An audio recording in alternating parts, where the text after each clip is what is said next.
जय भीम नमो बुद्धाय साथियों। दोस्तों, जिस जाति को सदियों से नीच बताया गया, जिसको अछूत माना गया, अगर उस जाति का कारनामा आप लोग जानेंगे तो सोच में पड़ जाओगे कि सच में वो जाति ऐसी हुआ करती थी। जी हाँ दोस्तों, मैं बात करने जा रहा हूँ चमार जाति के बारे में। चमार जाति से बुद्धिमान और कड़ी जाति पूरे भारत में कोई नहीं है और ना ही कभी होगी। हम सभी को यह तो पता होगा कि वर्ण व्यवस्था के अनुसार हिंदू धर्म को 4 टुकड़ों में बांटा गया है। ब्राह्मण, क्षत्रिय, वैश्य, शूद्र और शूद्र समाज को 6743 जातियों में बांटा गया है। इसी हिसाब से देखा जाए तो हिंदू धर्म एक जाति समूह है और इस शूद्र समाज में एक जाति है चमार जाति, जो कि बहादुर कौम है। दोस्तों, पूरे विश्व में सबसे ताकतवर कहा जाता है तो वह है कहा जाता है भगवान को, और सभी आस्था रखते हैं भगवान में। लेकिन चमार जाति के लोग ऐसे हैं कि वो भगवान को नहीं मानते और इस धरती पे कोई भगवान नहीं है। भगवान के होने या न होने से उन्हें कोई फर्क नहीं पड़ता है। किसी भी जाति और कौम में इतना साहस नहीं है कि वो भगवान के ऊपर सवाल उठा सके। लेकिन चमार जाति के अपने बुद्धिमानी से इतने ज्ञानवान हैं, इतने समझदार हैं कि वह भगवान के अस्तित्व पर सवाल उठा देते हैं और उस जाति का कहना सही भी है। इतने हजारों वर्षों से शूद्र समाज यानी कि चमार जाति के लोग एक कौम के गुलाम बने रहे।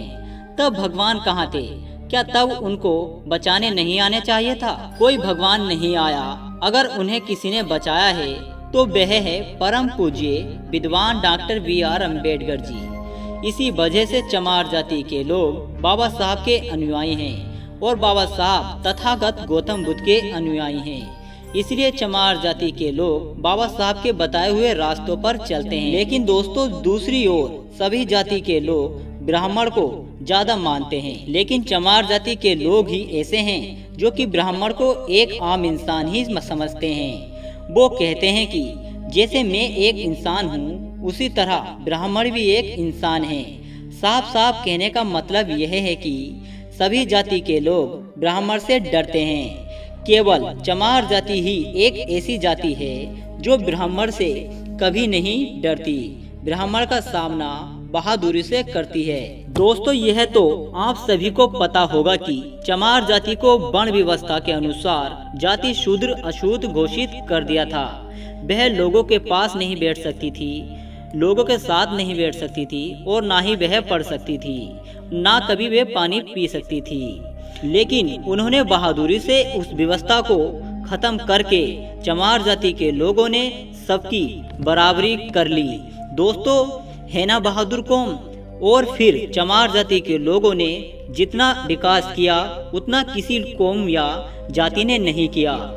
दोस्तों, बाबा साहब अम्बेडकर ने कहा था कि जो अपना इतिहास नहीं जानता वह कभी भी अपना इतिहास नहीं बना सकता। और चमार जाति ने अपना इतिहास को समझा और पढ़ा और जाना। चमार जाति जानती है कि उनके बहुजन समाज के महापुरुष कौन कौन हैं, जिन्होंने इस समाज के लिए, इस देश के लिए कौन कौन से कार्य किए हैं जो मानव हित में था। और जितने भी महापुरुष हैं वो ज्यादातर OBC समाज के हैं। लेकिन OBC समाज के लोगों को अपना इतिहास ही नहीं पता है, अपने महान विद्वानों को वो लोग नहीं जानते हैं। वहीं दूसरी ओर चमार जाति के लोगों ने उनको सर आंखों पर बिठाकर रखा है और उनकी पूजा करते हैं, उनके विचारों को मानते हैं। इसी वजह से चमार जाति बहादुर जाति है। वह जाति नहीं देखती, ना ही उच्च देखती है, ना ही नीच देखती है। वह किसी भी जाति में कोई फर्क नहीं करती है।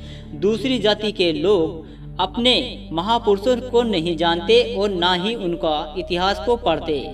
लेकिन चमार जाति के लोगों ने सब महापुरुषों का इतिहास को पढ़ा और समझा। इसीलिए चमार जाति एक बहादुर कौम है। दोस्तों, संविधान लिखे जाने के बाद उस संविधान का सबसे ज्यादा किसी ने अनुसरण किया है तो वह चमार जाति ने किया है। और आज के समय में ऐसा कोई पद नहीं है जिस पद पर चमार जाति के लोग ना पहुँचे हों। बस राजनीति एक कुर्सी है जिसको चमार जाति ने लक्ष्य नहीं बनाया। और चमार जाति को सबसे ज्यादा दिक्कत किससे होती है? वह होती है ओबीसी समाज, क्योंकि उन लोगों को अपना इतिहास तो पता ही नहीं, लेकिन वो ओबीसी समाज चमार जाति को अपशब्द कहते हैं, जबकि यह दोनों भाई भाई हैं, क्योंकि एससी, ओबीसी, एसटी समाज एक दूसरे से जुड़े हुए हैं। और जिस दिन ओबीसी समाज के लोग अपना इतिहास को जानेंगे, पढ़ेंगे, तो वो लोग समझ जाएंगे कि चमार जाति के लोगों ने हमारे लिए संघर्ष कर रहे हैं, और उस दिन ओबीसी समाज को चमार जाति पर गर्व महसूस होगा। तो दोस्तों, आपको यह जानकारी कैसी लगी हमें कमेंट करके जरूर बताएं। जय भीम, जय भारत।